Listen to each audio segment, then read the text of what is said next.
Hello दोस्तों। तो हम आज के इस वीडियो के अंदर कवर करने वाले हैं proof of D Morgan's law. अगर कोई भी सेमेस्टर एग्जाम के अंदर, चाहे वो इंटरनल हो चाहे एक्सटर्नल हो, किसी भी एग्जाम्स के अंदर आ रहा है और डी मॉर्गन्स से जनरली लॉज पूछ लिए जाते हैं, अगर उससे रिलेटेड किसी भी एग्जाम्स के अंदर ये टर्म्स आ रही है प्रूफ करने के लिए, तो उसके लिए मैंने ये स्पेशल वीडियो बनाया है। अलजेब्रा ऑफ सेट का एक लॉज है जिसको डी मॉर्गन्स लॉज कहते हैं। तो इसको हम क्या करेंगे, आज के इस वीडियो के अंदर कवर करेंगे। बहुत सारे बच्चों को ये चीज़ें समझ में नहीं आती है, बहुत जगह लेक्चर्स तो अटेंड करते हैं बट समझ नहीं पाते। रीज़न ये होता है कि वो उन लोगों को ना कंसेप्ट नहीं समझाया जाता है, या समझाया भी जाता है तो बच्चे समझ नहीं पाते हैं। तो सबसे पहले हम कंसेप्ट्स को समझेंगे और इसी कंसेप्ट का यूज़ करके हम प्रूव करेंगे डी मॉर्गन्स के लॉ। और ये दोनों लॉज को मैं आज के इस लेक्चर के अंदर प्रूव करने वाला हूँ, और आप ऐसे ही पूरे के पूरे एग्जाम्स के अंदर लिखेंगे तो आपके एक भी नंबर नहीं कटेंगे, सारे के सारे नंबर्स आ जाएंगे। तो चलिए स्टार्ट करते हैं। सबसे पहले आज के मोस्ट इंपॉर्टेंट कंसेप्ट यानी concept of D Morgan's law को प्रूव करने के लिए जो भी कंसेप्ट्स यूज होते हैं, वो सारे कंसेप्ट्स को मैं आज इस लेक्चर के अंदर पहले डिस्कस करूंगा, देन हम लॉज को प्रूव करते हैं। चलिए दोस्तों स्टार्ट करते हैं। सब इम्पोर्टेंट कंसेप्ट। सबसे पहला जो कंसेप्ट आता है डी मॉर्गन्स के अंदर, या कोई भी लॉज को जब आप प्रूव कर रहे होते हैं, तो ये कंसेप्ट ऑफ सबसेट आ जाता है। तो ध्यान से याद रखेंगे कि अगर कोई सेट का एलिमेंट है दैट इज एक्स, अगर वो एक सेट ए से बिलोंग कर रहा है और सेम एलिमेंट, आर्बिट्रेरी एलिमेंट, वही एलिमेंट बी से भी बिलोंग कर रहा है, तो इसका मतलब क्या होता है, ध्यान से समझेंगे कि फॉर एग्जांपल यहाँ पे दो सेट है। एक सेट के अंदर आदित्य है और उसी इसके अंदर एक सेट ए के अंदर ही राज है। सेट बी है, सेट बी के अंदर आदित्य भी है, राज भी है, कृति है। तो ये तीन एलिमेंट्स हैं। तो ये कहने का, ये स्टेटमेंट का मीनिंग क्या होता है कि आप देख सकते हैं कि सेट ए का सारे एलिमेंट सेट बी का भी क्या एलिमेंट है। जब इस टाइप से होता है, यानी हम कह सकते हैं यहाँ पे एक आर्बिट्रेरी एलिमेंट ले रहे हैं जो आदित्य और राज दोनों को डिनोट करेगा, तो that is X belongs to A. और यहाँ पे देख सकते हैं X is also belongs to B. इसका मतलब क्या होता है कि ये जो सेट है, सेट ए, ए के जो एलिमेंट है आदित्य एंड राज, ठीक है, ये दोनों सेट बी के भी एलिमेंट है, यानी ये बी से भी बिलोंग करते हैं। जब भी ऐसा कंडीशन होता है और बी में एक ऐसा एलिमेंट है जो ए के अंदर प्रेजेंट नहीं है, वो अलग मैटर है। तो ओवरऑल आप यहाँ से अगर देखेंगे तो सेट ए के सारे एलिमेंट सेट बी के भी एलिमेंट है। जब भी ऐसा सिनेरियो होता है, इसका मतलब क्या होता है कि सेट ए जो है सेट बी का क्या है, सबसेट है। Set A is a subset of set B. समझ में आ गई बातें, ये वाला आई थिंक क्लियर हो गया होगा। नाउ दूसरा कंसेप्ट आता है क्या, कि अगर फॉर एग्जांपल एक सेट ए है, वो सेट बी का सबसेट है और सेट बी भी सेट ए का सबसेट है। इसका मतलब क्या है, ये दोनों सेट एक दूसरे के इक्वल है। आप चलिए इसको भी हम समझ लेते हैं। फॉर एग्जांपल यहाँ पे दो सेट ले रहे हैं, आदित्य,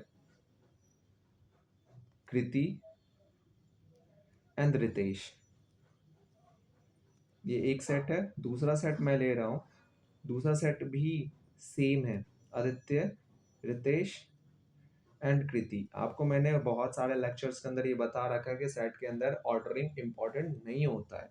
तो आप यहाँ पे देख पा रहे हैं कि सेट ए के अंदर आदित्य है, कृति है, रितेश है। सेट बी के अंदर भी सेम एलिमेंट्स है। इसका मतलब क्या है कि देखिए, सबसे पहले हम ए के लिए बात करते हैं। तो सेट ए का सारा एलिमेंट सेट बी का भी एलिमेंट है। इसका मतलब A is a subset of set B. और सेट बी का सारा एलिमेंट, जस्ट उल्टा स्टेटमेंट में बोल रहा हूँ, mark my word, set B का जो सारे एलिमेंट जो है वो सेट ए का भी एलिमेंट है। इसका मतलब क्या होगा कि B is a subset of set A. और यही सबसेट का डेफिनेशन होता है कि जब कोई सेट, मतलब ए का सारे एलिमेंट सेट बी का भी एलिमेंट हो, it means set A is a subset of set B. And उल्टा, सेट बी का सारा एलिमेंट सेट ए का भी सारे एलिमेंट हो, इसका मतलब set B is a subset of set A. आप देख पा रहे होंगे ये दोनों सेट अल्टीमेटली क्या है, इक्वल है। मैं चाहता तो ऐसे भी बोल देता, ये दोनों सेट क्या है, इक्वल है, क्योंकि इसके सारे एलिमेंट सेम है विथ बी। तो आप जब भी प्रूफ करते हैं, प्रूफ में आपको ये सारी चीजें यूज करना पड़ेगा। आप डायरेक्टली नहीं कर सकते, क्योंकि प्रूफ के अंदर एलिमेंट्स गिवन नहीं होता, आपको जस्ट प्रूफ करना होता है। दैट इज वाई ये मैंने बताया। तब आप ये दोनों स्टेटमेंट से आप ये वाला स्टेटमेंट को लिख पाएंगे कि इसका मतलब क्या होता है कि सेट ए जो है वो सेट बी के क्या होंगे, इक्वल होंगे। आई होप आपको कंसेप्ट ऑफ सबसेट आपको पूरा समझ में आया होगा। नाउ कंसेप्ट ऑफ यूनियन की बात कर रहे हैं। फॉर एग्जाम्पल कोई एलिमेंट है वो सेट मतलब आप जब दो सेट का यूनियन करते हो उससे बिलोंग करता है। तो इसको स्टेटमेंट के फॉर्म में जब लिखना होगा, ये स्टेटमेंट फॉर्म है, जब इसको स्टेटमेंट के फॉर्म में लिखना होगा तो इसका मतलब क्या होगा कि ये जो एलिमेंट होगा या तो सेट ए का एलिमेंट होगा या सेट बी का एलिमेंट होगा या दोनों का होगा। ओके, तो ये आप अगर इस फॉर्मेट में दिया हुआ है x belongs to set A union set B, तो आप इसको लिख सकते हैं ये भी x बिलोंग्स टू ए और x belongs to B. Okay, और यहाँ पे ए और बी क्या है, सेट है, और ऊपर में भी जितना ए और बी मैंने बता रखे हैं वो सारे सेट्स हैं। आई होप आपको कंसेप्ट ऑफ यूनियन भी समझ में आया होगा अच्छे तरीके से। आप यूनियन ऑपरेशन को समझना चाहते तो ऑपरेशन ऑन सेट्स वाले लेक्चर्स को अटेंड कर लें। नाउ कंसेप्ट ऑफ इंटरसेक्शन, अगर कोई एलिमेंट है और ये एलिमेंट आर्बिट्रेरी होता है, आर्बिट्रेरी का मतलब होता है वो सेट, इस सेट के सारे एलिमेंट्स को क्या करता हो, एक्सेस कर सकता हो, मतलब ये सारे एलिमेंट को डिनोट करता है, दैट इज आर्बिट्रेरी एलिमेंट। तो सेट एक्स जो है, सॉरी, एक्स जो है किससे बिलोंग कर रहा है, ए इंटरसेक्शन बी से बिलोंग कर रहा है, यानी एक्स एक एलिमेंट है, ए इंटरसेक्शन बी करते हैं जब उसका, तो इसका मतलब आप इसको स्टेटमेंट के फॉर्म में लिख सकते हैं कि एक्स जो होगा इस दोनों से बिलोंग करता होगा। आपको मैंने बताया ही है कि जब भी इंटरसेक्शन होती है तो इंटरसेक्शन में जो सेट बन करके आता है तो वो वैसे सेट होते हैं जो दोनों सेट के एलिमेंट जो कॉमन होते हैं, वो कॉमन एलिमेंट का जो सेट बनता है उससे हम क्या करते हैं, ए इंटरसेक्शन बी निकालते हैं। I hope concept of intersection भी समझ में आया होगा आपको, मैं दिखाऊंगा इसको मैं कैसे यूज कर रहा हूँ। ठीक है, now next concept of complement, अगर x जो है, x एलिमेंट है किसका, सेट ए कॉम्प्लीमेंट का, तो इसका मतलब क्या होगा कि x जो है वो a से बिलोंग नहीं करेगा। ऑब्वियसली ध्यान से समझेंगे, आप ध्यान से समझेंगे।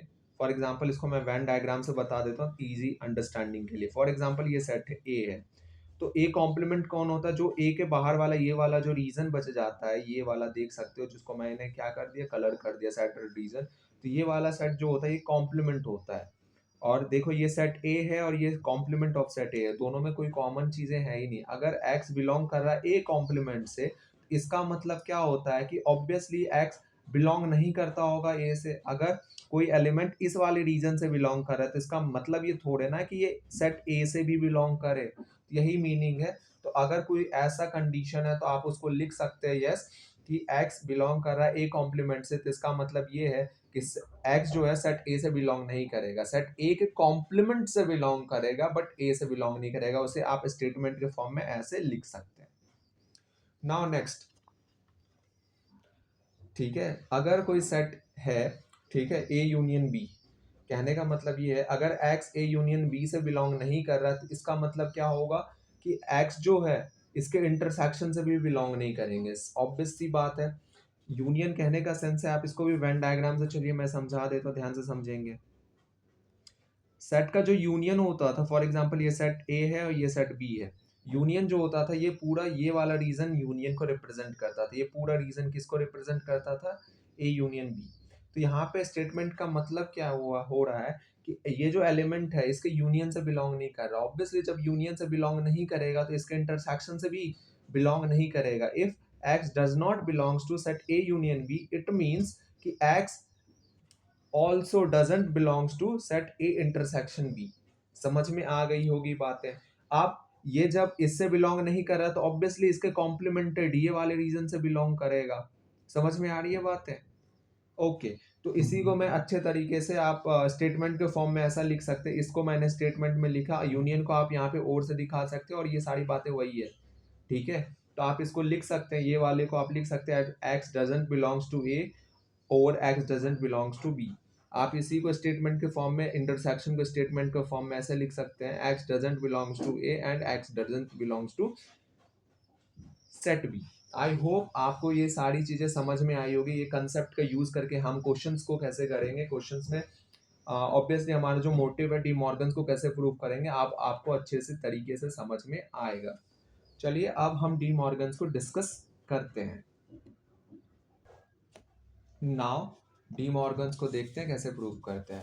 आपको मैं इसमें दिखाऊंगा कि हमने क्वेश्चंस को कैसे करे हैं और ये स्टेटमेंट्स को हमने कैसे यूज करा है। ओके, चलिए डी मॉर्गन्स देखते हैं। इससे पहले वाले लेक्चर में हमने डी मॉर्गन्स का मतलब समझा रखा था और यहाँ पे हम इस दोनों फॉर्मूला में इस दोनों लॉज को हम क्या करेंगे, यहाँ पे प्रूफ करेंगे।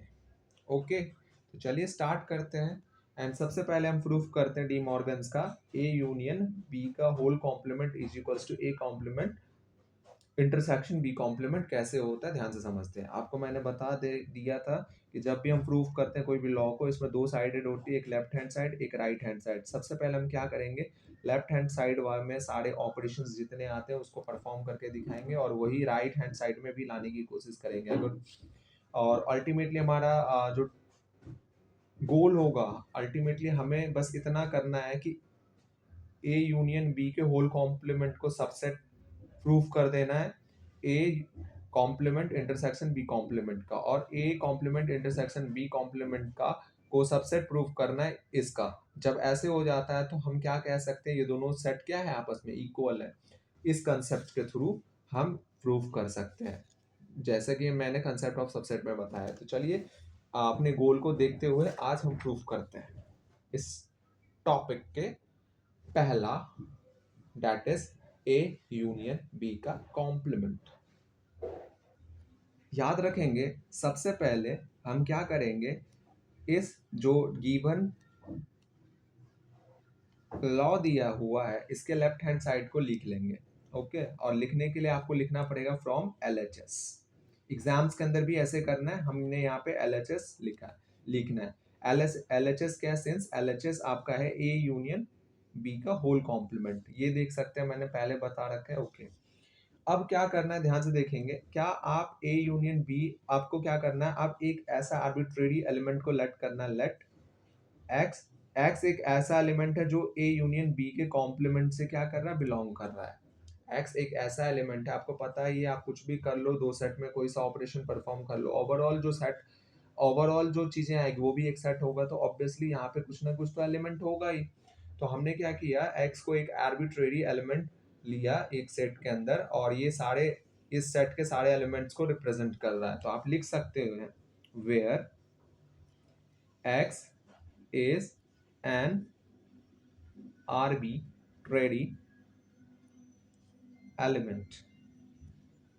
ओके, एक्स क्या है, एक आर्बिट्रेरी एलिमेंट है। आर्बिट्रेरी एलिमेंट का फिर से मैं मतलब बता रहा हूँ, वैसा एलिमेंट जो इस पूरे सेट के एलिमेंट्स को रिप्रेजेंट करता हो। ओके, तो अब चलिए दिस इम्प्लाइज, अब इसको थोड़ा सा नहीं पूरे अच्छे तरीके से हम क्या करेंगे, इसको लिख सकते हैं क्या, X doesn't belongs to A union B.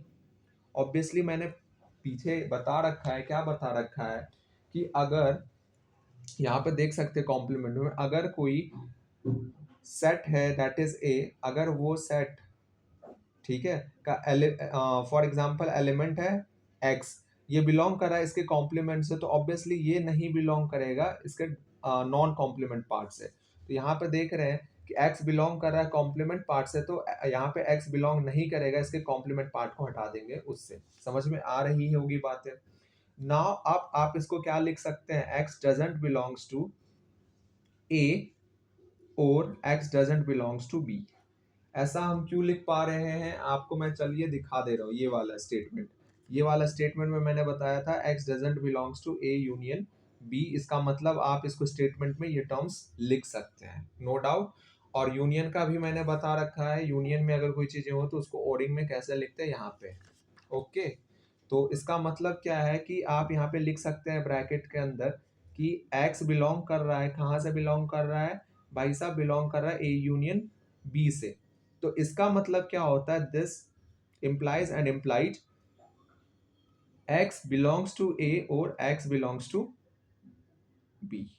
ठीक है, मैंने क्या बोला, अगर x बिलोंग नहीं करेगा a यूनियन b से, तो इसका मतलब क्या है, और से बिलोंग नहीं करेगा, ये यूनियन को आप और में लिख सकते हैं। तो इसका मतलब है x is also doesn't belongs to a and b, a and b।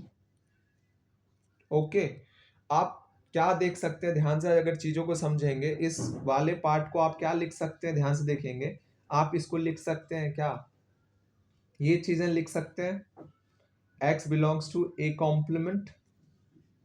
हाँ लिख सकते हैं, अगर x बिलोंग नहीं कर रहा है ए से, तो इसका मतलब एक्स बिलोंग करेगा इसके कॉम्प्लीमेंटेड पार्ट से, इसको हमने बता रखा है, और एंड तो एंड ही रहेगा। और यहाँ पे लिख सकते हैं X belongs to B complement. यहाँ पे अगर समझना चाहते हैं तो समझ सकते हैं कि अगर एक्स बिलोंग नहीं कर रहा है ए से, तो इसका मतलब क्या होता है, एक्स बिलोंग करेगा ए कॉम्प्लीमेंट से। ओके, कोई एक चीज है तो ये दोनों को रिप्रेजेंट कर दे रही है। ओके, चलिए आप इसको थोड़ा सा अच्छे से समझते हैं, ध्यान से समझेंगे। और ये जो एंड वाला है, ठीक है, आप इसको लिख सकते हैं X belongs to A complement, and को आप लिख सकते हैं इंटरसेक्शन बी कॉम्प्लीमेंट, क्योंकि ये आर्बिट्रेरी एलिमेंट दोनों सेट से क्या कर रहा है, बिलोंग कर रहा है। तो आप देख सकते हैं अल्टीमेटली आपका ये राइट हैंड साइड आ गया। इसका मतलब क्या होता है कि आपने ये चीजें बता दिया। यहाँ पे हमने क्या लेट किया था कि एक्स बिलोंग कर रहा है ए यूनियन बी के कॉम्प्लीमेंट से, और यहाँ पे देख पा रहे होंगे कि एक्स बिलोंग कर रहा है A complement intersection B complement. इसका मतलब क्या होता है कि x जो एलिमेंट है, किसका एलिमेंट है, a यूनियन b कॉम्प्लीमेंट का भी है, और x एक एलिमेंट है a complement intersection b complement का। इसका मतलब होता है सिंपल सा, देयरफॉर a यूनियन b का कॉम्प्लीमेंट जो हो जाएगा यहाँ पे is a subset of a complement intersection b complement. तो हमने यहाँ पर लेफ्ट हैंड साइड वाले को सबसेट प्रूफ कर दिया है लेफ्ट राइट हैंड साइड वाले का। अब राइट हैंड साइड वाले को सबसेट अगर हम प्रूफ कर दे लेफ्ट हैंड साइड वाले का, तो इसका मतलब क्या होता है, according to concept of subset, आपने सेट ए को बी का सबसेट प्रूफ कर दिया और बी को ए का, तो इसका मतलब दोनों क्या हो जाएंगे, इक्वल हो जाएंगे, और ये जो लॉ है ऑटोमेटिकली क्या हो जाएगा, प्रूफ हो जाएगा। तो आप इसको क्या लेट कर ले, लेट नहीं करना, आप इसको इक्वेशन 1 बना ले। नाउ आप चलते हैं आरएचएस पोर्शन को देखते हैं। फ्रॉम आरएचएस, आरएचएस में क्या है, आप चीजों को देख पा रहे होंगे यहाँ पे, A complement intersection B complement, A complement intersection B complement. पहले हमने आरएचएस को लिख लिया। नाउ अब यहाँ पे भी एक एलिमेंट लेट कर लेना। लेट सपोज हमने वाई लेट कर लिया, let Y belongs to A complement intersection B complement. ठीक है, अब थोड़ा सा आप अपना भी ब्रेन यूज कर सकते हैं इसको प्रूफ करने के लिए। हमने यहाँ पे लेट कर लिया, लेट करने के बाद आप इसको थोड़ा सा नहीं, पूरे अच्छे तरीके से स्टेटमेंट के फॉर्म में लिख लेते हैं। This implies X belongs to A complement intersection को आप लिख सकते हैं, and X belongs to B complement. कोई दिक्कत यहाँ तक तो नहीं होनी चाहिए। अब अच्छे तरीके से और समझते हैं और इसको आगे कंटिन्यू करते हैं। ओके, नाउ चलिए मुझे न्यू पेज लेना पड़ेगा, एक मिनट। नहीं, तो न्यू पेजेस को हमने ले लिया और इसको कंटिन्यू करते हैं। चलिए, यहाँ तक तो कोई प्रॉब्लम होनी ही नहीं चाहिए। नाउ अब ध्यान से देखेंगे और कॉम्प्लीमेंट पोर्शन को अगर थोड़ा सा हटाने की कोशिश करें, थोड़ा ये पूरा हटा देते हैं, हटा करके देखेंगे तो क्या हो जाएगा, x doesn't belongs to a and x doesn't belongs to b।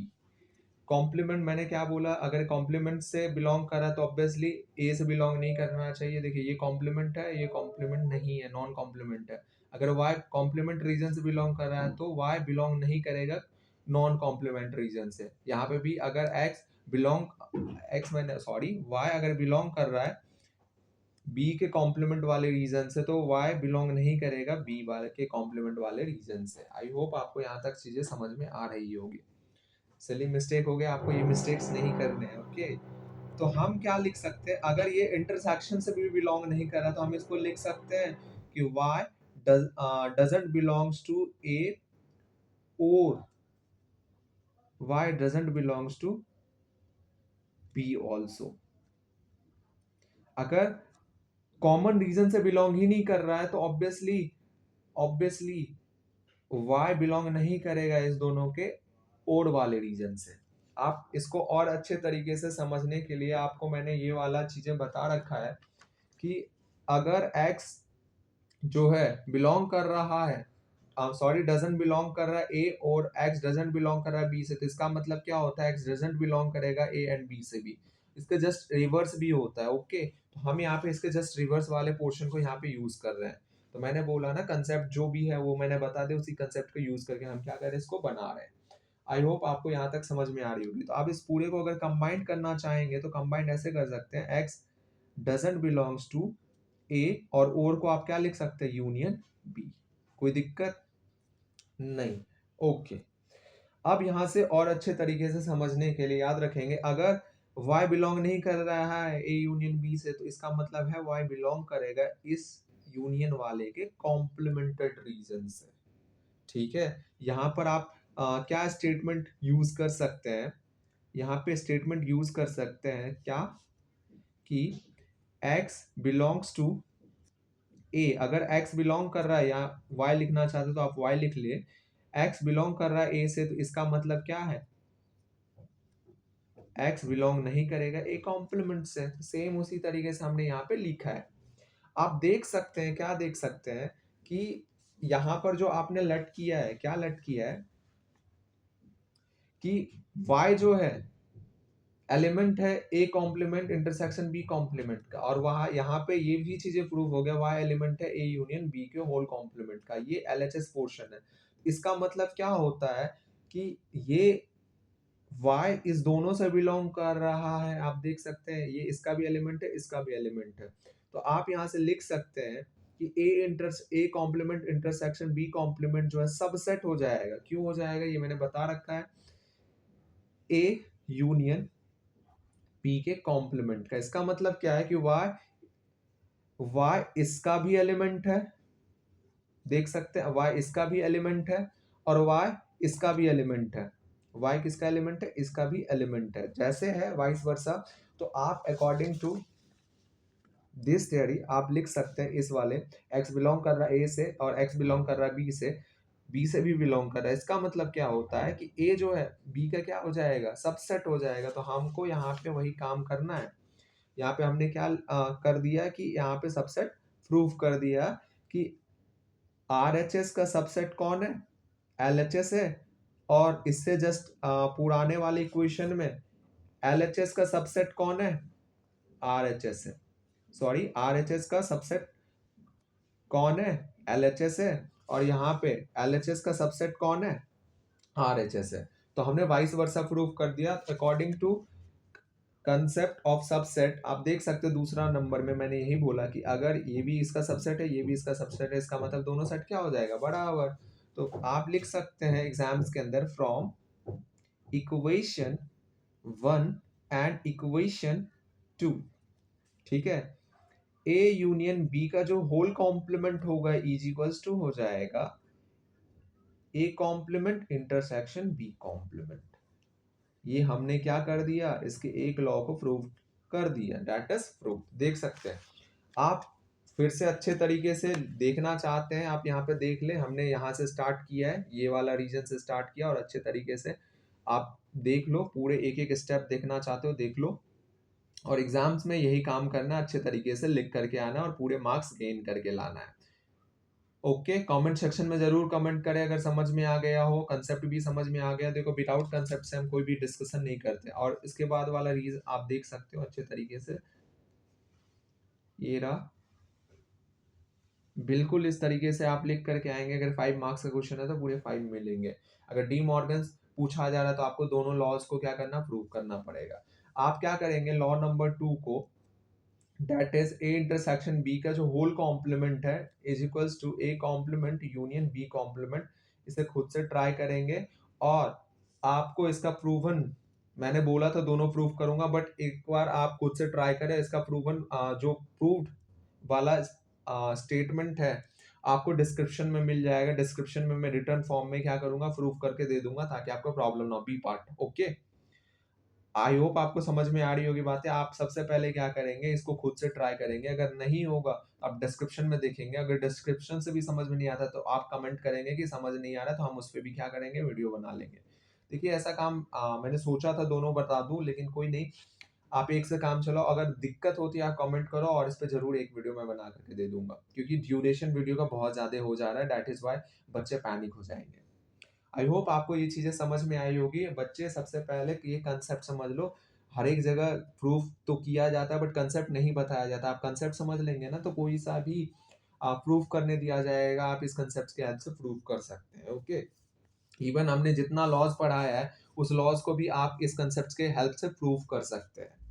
Okay, तो आज के लिए इतना ही। Wish you all the very best. और भी इस टाइप के वीडियोस को अपने कॉलेज एग्जाम्स में और भी अच्छे मार्क्स गेन करना है तो आप इसको कंटिन्यू कर सकते हैं। एंड कोई भी दिक्कत, कोई भी क्वेरी हो तो आप कमेंट सेक्शन के अंदर कमेंट जरूर करें। एंड वीडियो पसंद आया हो तो जरूर लाइक करें। काफ़ी मेहनत तो लगी जाती है आपको समझाने के लिए, और इसे लेकर के वीडियो का ड्यूरेशन भी बढ़ जाता है। क्या करें, अकेले बात करने की आदत नहीं है, लेकिन ट्राई कर रहा हूँ मैं भी। Okay, wish you all the very best. अच्छे से पढ़ाई करें, सेमेस्टर एग्जाम में बहुत अच्छा करें।